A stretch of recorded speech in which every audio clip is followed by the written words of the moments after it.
Hi, I am Sarah Giosi, and my mindful eating course is going to be kicking off on Monday. I've done this thing now, I think 3 or 4 times with folks, and I am honestly just really proud of this course. So I want to take a minute because my staff actually yesterday told me I'm really bad at telling people about it.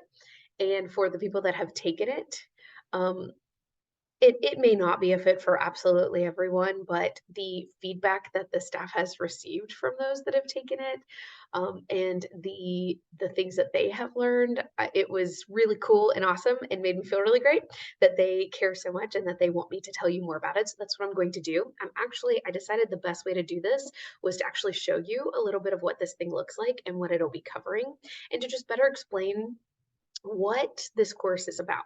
Because, yes, it's a course that is ultimately going to teach you some tips for mindful eating.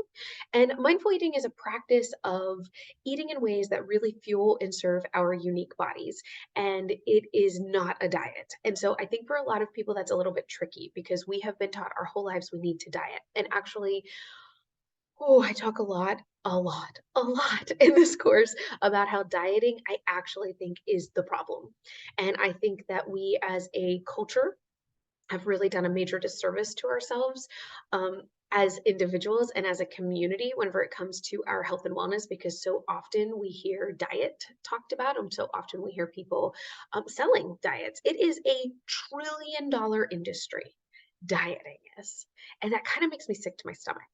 And it's because we take people who are hurting and in some cases, people have good intentions, I think. They try to help come up with a plan for them. But what happens is it goes against everything that our body naturally wants to do. It goes everything against everything our psychology wants to do. Like dieting just doesn't fit with us as a human species. And so I talk a lot about mindful eating. Now, with this idea of dieting, that doesn't mean that there isn't room for further nutrition coaching. That doesn't mean there can't be more education. That doesn't mean that there can't be some things that you can help to resolve whenever it comes to nutrition. But I think before you ever start on any type of a diet, or you start to look at nutrition plans, or you start to discuss nutrition more deeply, you must first understand the fundamentals of you lady, your personal relationship with food. This is the step that I think the absolute vast majority of people miss, and this is why I think we have the obesity epidemic that we have. I really believe this because we try different things. And most of the women that I talk to that come in for coaching with me have tried dozens of diets. And you try it and it works maybe even for a little bit, which is why people will tell me, like, oh, I did this diet. It was great. It was so successful. And I say, then why are you here? Why do we need to coach right now? If it was so successful, why didn't it work? Well, it worked for a little bit. Okay, well, then it didn't work because you need something that's going to work long term. And the piece that is consistently missing is the mindset piece. And that's what this course is about. So we do absolutely get into nitty-gritty, very tactical, practical tips for how we can eat more mindfully, how we can take time to understand our food. But before we even get to the physical part, we first cover that mental, emotional, spiritual part of food because that is so important. Food is an important piece of our culture. Food is an important piece of our life and our family and the way we fellowship. It is also an absolute necessity in our life. It's not like food is an addiction that you can quit ever, right? You need it. And I tell people this all the time. Look, if anybody in this world is actually not very like frou about feelings, I believe we need to feel all of our feelings.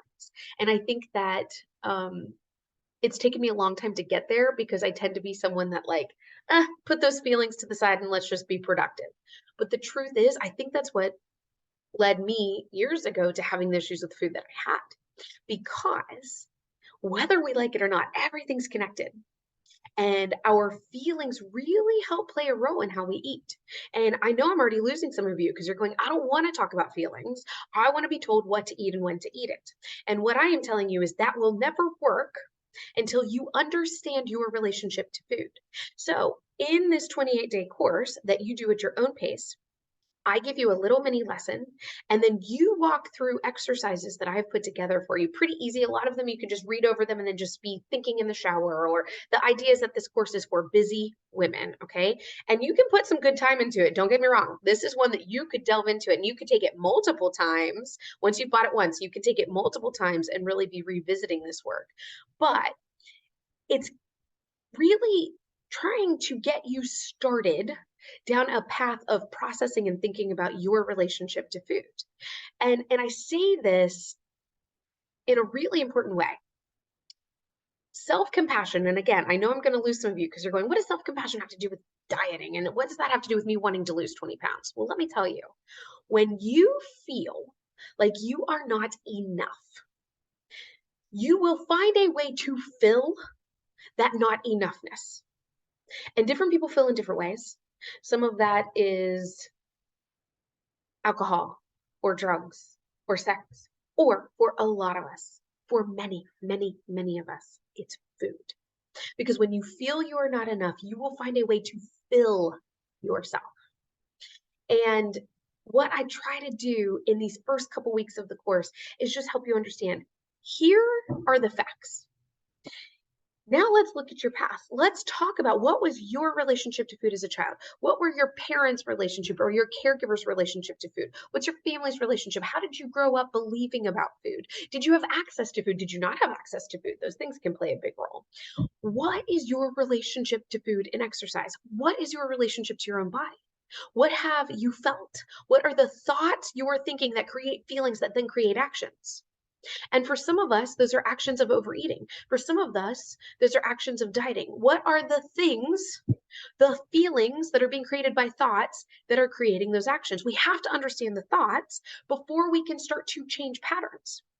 And if you're going, well, this sounds crazy, this isn't anything I've ever tried before, diets are what work, then I'm going to say to you, they don't. And if they did, you wouldn't be having this conversation, period, with me.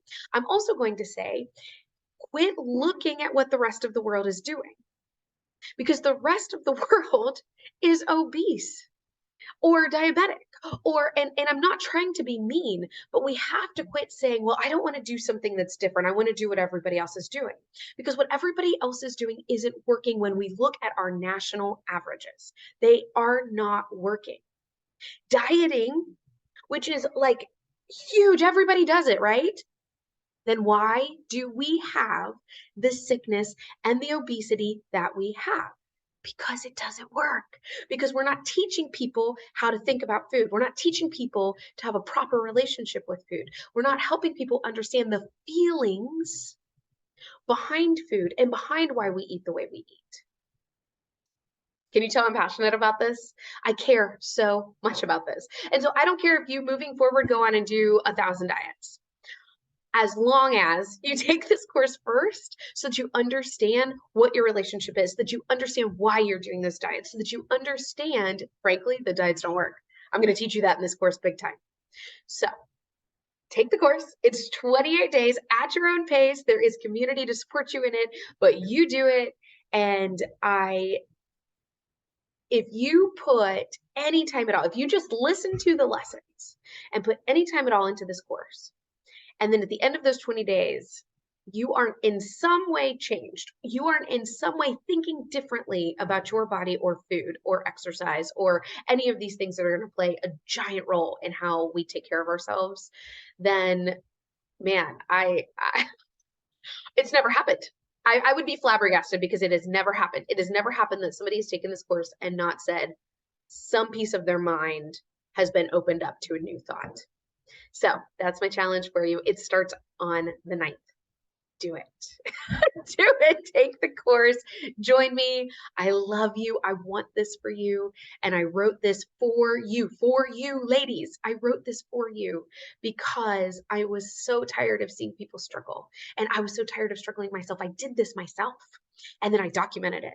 And then I have shared it with others. So there you go. Sign up for the course.